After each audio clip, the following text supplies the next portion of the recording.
Welcome! This video is going to cover how to get Landfire data built into an LCP file in FlamMap and then export it back out into Arc. So what we're going to do first, of course, is to download the Landfire data. That's already been done in this case. You can watch another video on how to do that. We've got our 8 layers here: canopy bulk density, canopy base height, canopy cover, canopy height, fire behavior fuel model, aspect, elevation, and slope. And I'm going to be doing this process in ArcGIS Pro. So first I will open up my ArcPro and I'm going to create a blank template, new map here. And because I'm a diligent GIS person, I'm going to name it something that makes sense. This is going to be an LCP demo, and there's going to be no spaces in my path name or in the location that I'll be saving this at, which is going to be on my C drive in my folder for Landfire. And we'll call this LCP demo. LCP stands for landscape file. So what we'll do first is if we wanted to display these pieces, then we would want to connect to a folder. So we would add a folder connection and navigate to where I have my Landfire data. And then I can just click on this LCP demo. Notice that by creating a new project, a project folder was created. This LCP demo contains that home project folder. And in databases, a new geodatabase was created, but at this time this geodatabase is empty. If I was going to do a lot of work with these Landfire data in this Arc project, then I would import a Raster to geodatabase and import them into this geodatabase. But for right now, all I'm going to be doing is converting these rasters into ASCII files, which is what FlamMap requires them to be. So I'm going to go to the Analysis tab, and under Tools, open the Geoprocessing and search for Raster to ASCII. And now I'm going to go through and navigate to each of those Landfire folders. So in my C drive. Now you might wonder why you would take this approach. There are other systems that provide all this information, Landfire data, already packaged. Well, there are a lot of functionality that are contained in the ArcGIS program. So if you've gone through the process of evaluating your Landfire data, for example, and you've made some changes either across the landscape or you've made some changes to your individual treatment areas, then you would be able to create new individual raster files, and then you'd be able to have different landscape files to do different fire modeling in FlamMap. So I've got my input raster and then my output raster. Of course, I want to make sure I'm saving it to the place I want it, which in this case is my root LCP demo folder, and I'll just call this canopy base height. No, canopy bulk density. And then run.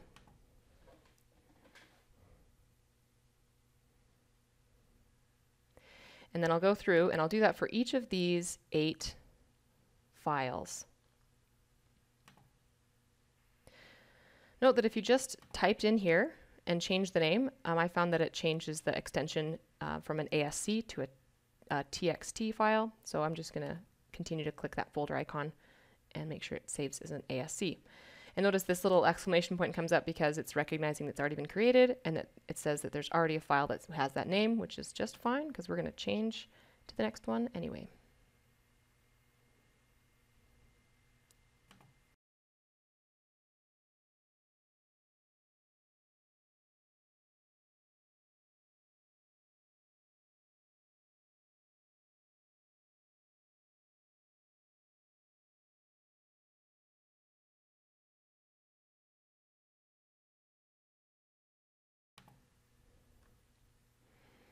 All right, now that I've done all of my layers, I'm just going to go ahead and double check that I have the number of ASCIIs that I expect. I need to have 8 of them. All right, good to go. Now I'm going to, if I want to work with my Landfire data, then I can save this project and I'll come back to it. And now I'm going to open FlamMap 6.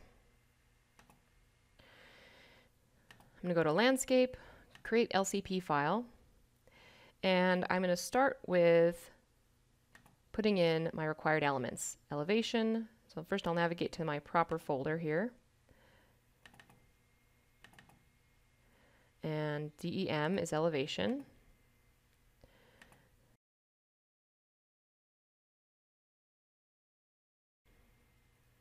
And then I'll check the box for include crown fuels.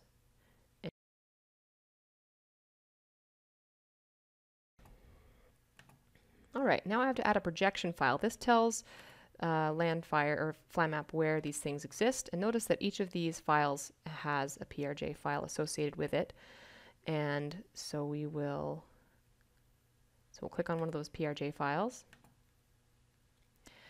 And now I'll click Save As. Notice if you tried to source your LCP file and you wouldn't have one created already, and that would actually prevent you from being able to put information into these boxes. So I've left that blank, and I'll click Save As, and I'll name this LCP Demo.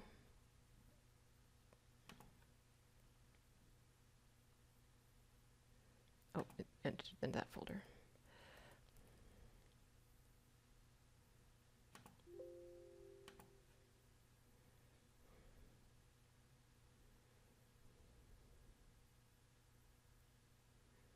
And this might take a little bit to generate. All right, when it's done, you'll get this message, and we want to proceed with the LCP file creation. Another couple moments here. All right, and it's all set, so we can click OK. And we can close this out, and then we can click on No Landscape File and navigate to the new LCP file that we created. So I'm going to show you just a couple of the basic features in FlamMap. This video is not going to go into the details of how to use FlamMap, but some things that you might find especially helpful are going to be inserting a new vector theme. So this might allow you to create, to add some polygons. So I will navigate to another folder where I have some information about this area.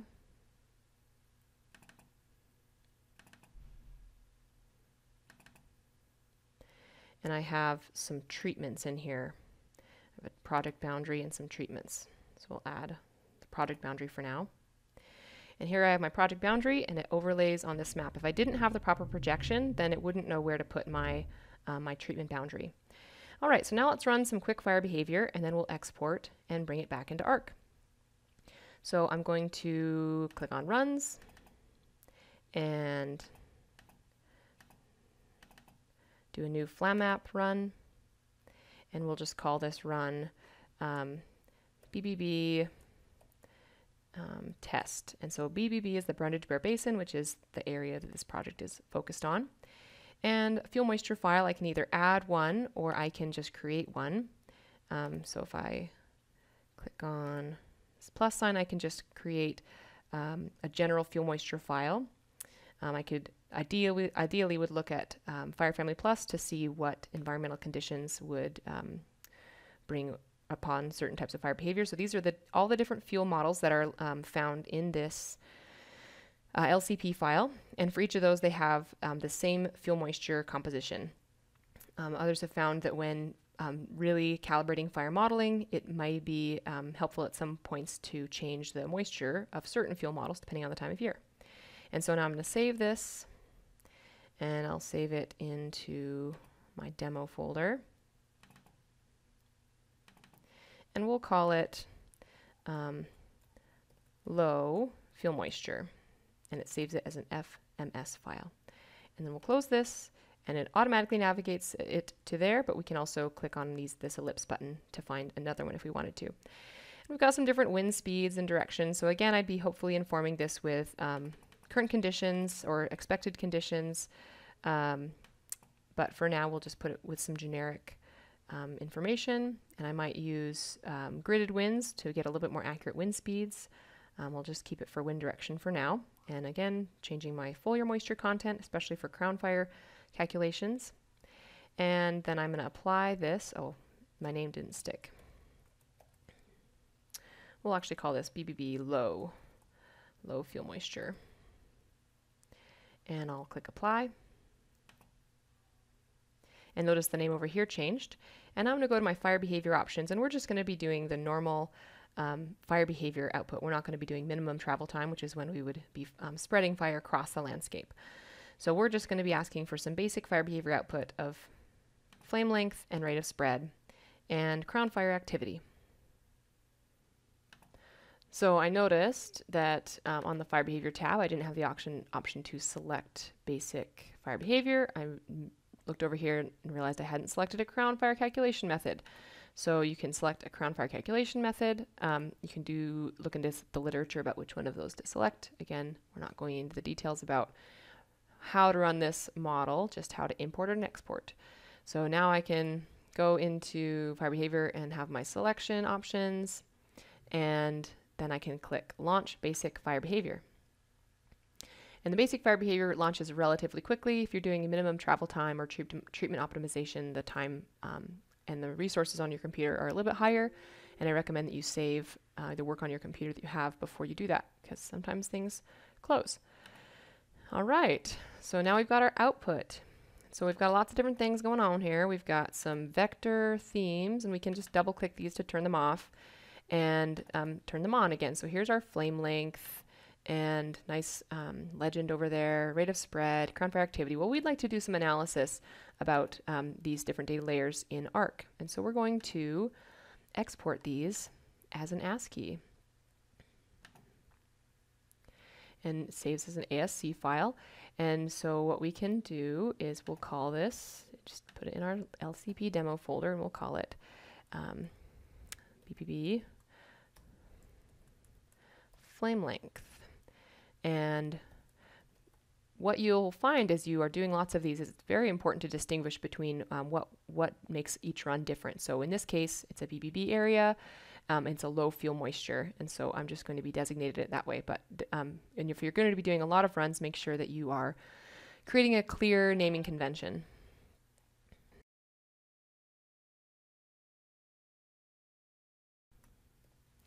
Now, if I were really looking for some specific results, I would likely do multiple runs while I'm in FlamMap, and I wouldn't export until I was satisfied with the results that I had. So for example, if I was testing crown fire activity and trying to see at what point a fire would move into the crowns, I would likely run it again because it looks like I didn't get any crown fire activity in this particular run, likely because of the wind speed that I chose. And now we have those 3 files saved. I'm not interested in the wind direction or wind speed vectors at this time. And so I can go back to my Arc project. And I will close this, and I'll again open a tools, and this time I'm going to be looking for an ASCII to raster conversion. And I'll find my ASCII files.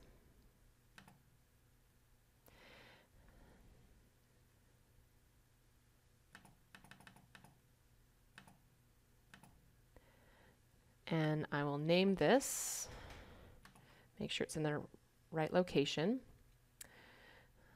I'll name this BBB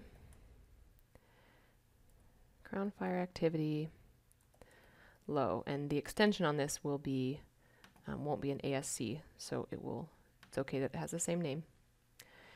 And we'll select run.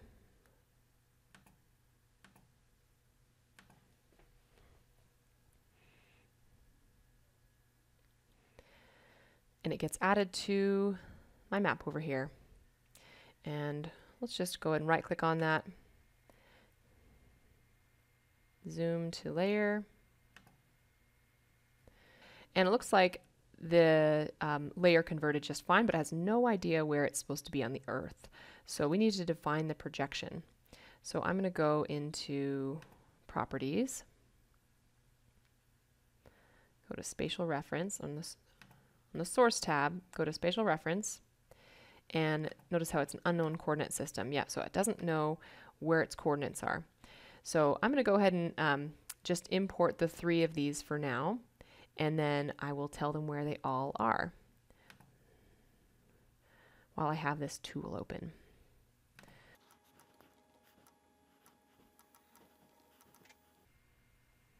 All right, I'm going to close this tool and I'm going to go look for a new tool, which is going to be define projection.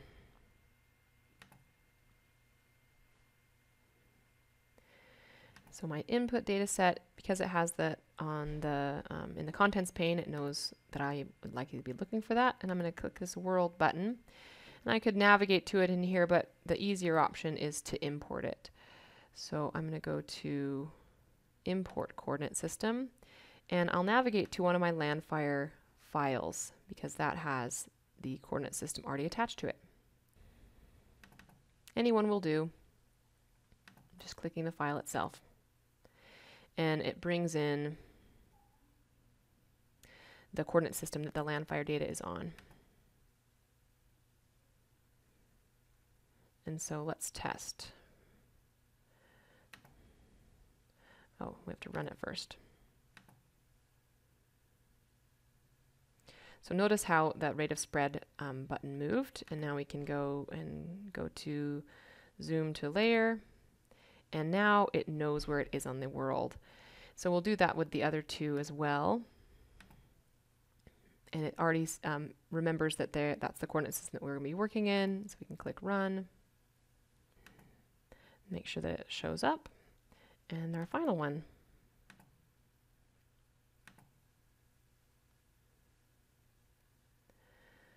All right, I'm going to hold down Control and make it small, then I can turn them all on and off.